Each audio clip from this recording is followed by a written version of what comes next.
আসসালামু আলাইকুম। আমি ডক্টর মুজিবুর রহমান। বই কন্টিনিউ হচ্ছে। আমি একটা ভিডিও করব স্পেশালি যে এই বইটা যে পুরা ট্রু সায়েন্সের উপর বেস করা সেটা আপনারা জানবেন। আমার এক ফলোয়ার সেমিনারের পার্টিসিপেন্ট আমার একটা ভিডিও পাঠিয়েছে।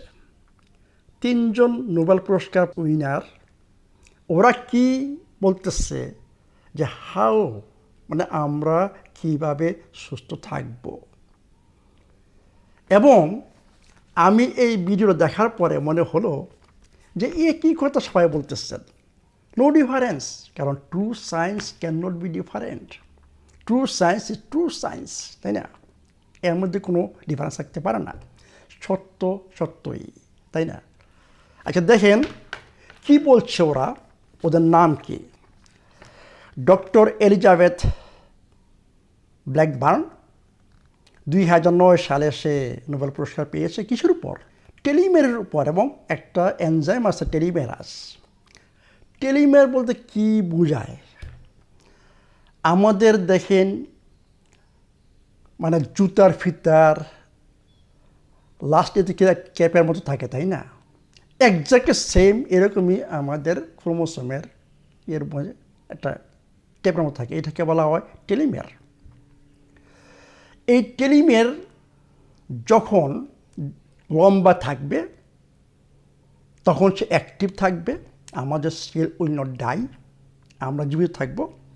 যখন এইটা আস্তে আস্তে শর্ট হতে হতে এমন অবস্থায় চলে আসে তখন সেল ডাই, মানে আমরাও ডাই।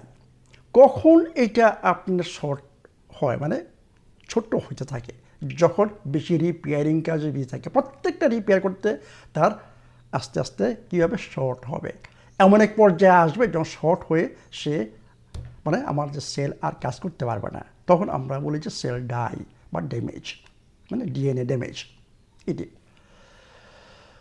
এবং উনি কি বলতেছে, এলিজাবেথ ব্ল্যাকবার্ন কি বলতেছে যে কিন্তু কি জিনিস এই টেলিমারকে শর্টার করে, মানে ছোট করে? অনেকগুলো কারণ। স্ট্রেস হচ্ছে নাম্বার 1। সে বলে স্ট্রেস নাম্বার 1 শর্টেন। এরপরে আমাদের কাজ মানে বডির কাজ হচ্ছে, বডি খুবই স্মার্ট, তা রিপেয়ার করতে হবে। কখন রিপেয়ারের কাজ বেশি বেশি হবে? যখন আমাদের শরীরের ড্যামেজ আমরা করব বিভিন্ন উপায়ে, টক্সিনের মাধ্যমে, মানে জাঙ্ক ফুডের মাধ্যমে, প্রসেস ফুডের মাধ্যমে। যখন আমরা আনন্যাচারাল জিনিস শরীরের ভিতরে ঢুকবে তখনই বেশি ড্যামেজ হবে, তখনই আমার শরীর বেশি বেশি রিপেয়ার করবে, তাই না? তাহলে আমার কি করতে হবে, মানে যত রিপেয়ার কম হয় এবং শরীরের ড্যামেজ যাতে বেশি না হয়, সেলের ড্যামেজ যাতে বেশি না হয়, আমার সেই দিকে খেয়াল করতে হবে। একই কথা উনি বলতেছে যে আমরা যদি হেলথি লাইফস্টাইল এবং হেলথি ফুড হ্যাবিট যদি করি তাহলে আমাদের টেলিমের মানে শর্টার হবে না, মানে ছোট হবে না। দেখেন আমি কি বলছি, আমার এই বইতে 8টা গোপন সূত্র লেখা আছে। কি আমরা বলছি? যতটুকু সম্ভব টক্সিন থেকে দূরে থাকতে হবে, যতটুকু সম্ভব ন্যাচারাল খাবার খেতে হবে, তাই না? ভালো পানি পান করতে হবে। একজাক্টলি আমি তাই বলেছি। জাঙ্ক ফুড, প্রসেস ফুড থেকে দূরে থাকতে হবে, তাই না? নেক্সট সাইনটি হচ্ছে, আপনারা এটা জানেন, অটোফেজি 2016 সালে অটোফেজি উপর যে নোবেল পুরস্কার পেয়েছে ও জাপানিজ সায়েন্টিস্ট। তার নাম কি? তার নাম হচ্ছে ডক্টর ইয়োশিনোরি ওসোমি।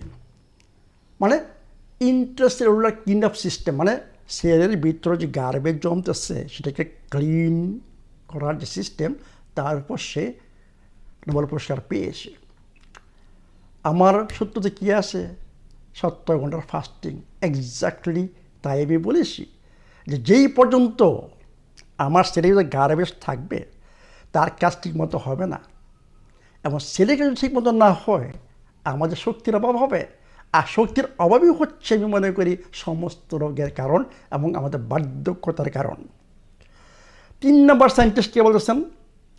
তার নাম হচ্ছে ডক্টর ভেঙ্কি রামাকৃষ্ণ।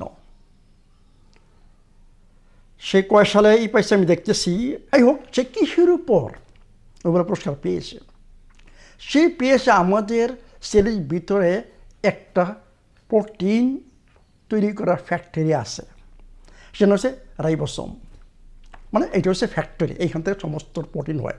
আপনারা মনে করবেন না যে আমরা যে প্রোটিন খাচ্ছি সেইটি আবার শরীর ইউজ করতেছে, নো। শরীর এইটাকে এটা থেকে আবার নতুন নতুন প্রোটিন, নতুন নতুন রিপেয়ারিং সিস্টেম, নতুন নতুন জিনিস তৈরি করতেছে, এনজাইম, নিউরোট্রান্সমিটার, বিভিন্ন জিনিস তৈরি করতেছে শরীরের ফাংশনের জন্য। এটা কে করে? ওই রাইবোসোম করে। এবং এই রাইবোসোম যে সবসময় ফাংশনাল থাকে এবং তার কাজ ঠিক মতো আমাকে কী সাপ্লাই দিতে হবে? গুড ফ্যাট এবং good protein, good protein, good fat. আমি কি বলছি যে আমাদের বইতে লেখা আছে যে গুড প্রোটিনের উৎসটা কি, গুড ফ্যাটের উৎসটা কি। এর মানে আমি যদি 1 নম্বর সূত্র পালন করি এবং ফাস্টিং করি এবং এক্সারসাইজ করি, ভালো ঘুম, কারণ আপনার ভালো প্রোটিন তৈরি হইতে হলে আপনাকে নতুন প্রোটিন তৈরি করার জন্য, মাংস তৈরি করার জন্য কী করতে হবে?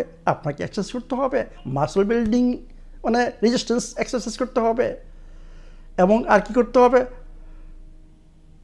ডেইলি স্ট্রেস ম্যানেজ করতে হবে, ভালো ঘুমাইতে হবে। আমার বইতে 4টা উপসূত্র কী লেখা, এক্স্যাক্টলি তাই। এর মানে এই বইটা প্রমাণ করতেছে, এই বইটা লেখা হচ্ছে ট্রু সায়েন্সের উপর, যে 3 জন নোবেল পুরস্কার উইনার তারা বলতেছে কি এক্স্যাক্টলি সেই জিনিসই আমি আমার বইতে উল্লেখ করেছি। কারণ এই 8টা গোপন সূত্র ছাড়া ইম্পসিবল আপনার টেলিমেরকেও মানে ফাংশনাল রাখা, আপনার ইন্টারসেলুলার কিডন্যাপ সিস্টেমকে সক্রিয় রাখা এবং আপনার রাইবোসোমকে ফুল ফাংশনাল করা ইম্পসিবল এই 8টা গোপন সূত্র ছাড়া। মানে এইটা হচ্ছে ফাউন্ডেশন।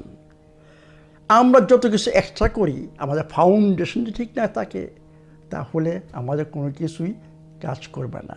সোজা কথা, এই বইটা হচ্ছে আপনার একমাত্র গাইডলাইন্স, মানে এই 8টা গোপন সূত্র আপনার সুস্থ হওয়া, আপনার যদি অসুস্থ হয়ে থাকেন সুস্থকে ব্যাক করা এবং আজীবন সুস্থ থাকা। আজীবন সুস্থ থাকা মানে কি? এনার্জি বজায় রাখা। যেই পর্যন্ত আপনার শরীরে এনার্জি থাকবে সেই পর্যন্ত আপনার সুস্থ। যখন এনার্জি নিচে যাবে মানে ডাউনে যাবে তখন মনে করতে হবে সামথিং রং, আমার বডি ঠিকমতো কাজ করতেছে না, এমনই আমি বৃদ্ধ হয়ে যাচ্ছি অথবা কোনো রোগের উৎপত্তি হচ্ছে। এই জন্য সবসময় বলি যে এনার্জি বজায় রাখুন। বাহ্যিকভাবে আমরা চেঞ্জ হব, কিন্তু আমার এনার্জি যদি ঠিক থাকে আমি সুস্থ এবং আমি আমার লাইফকে এনজয় করতে পারবো। ভালো থাকুন, সুস্থ থাকুন।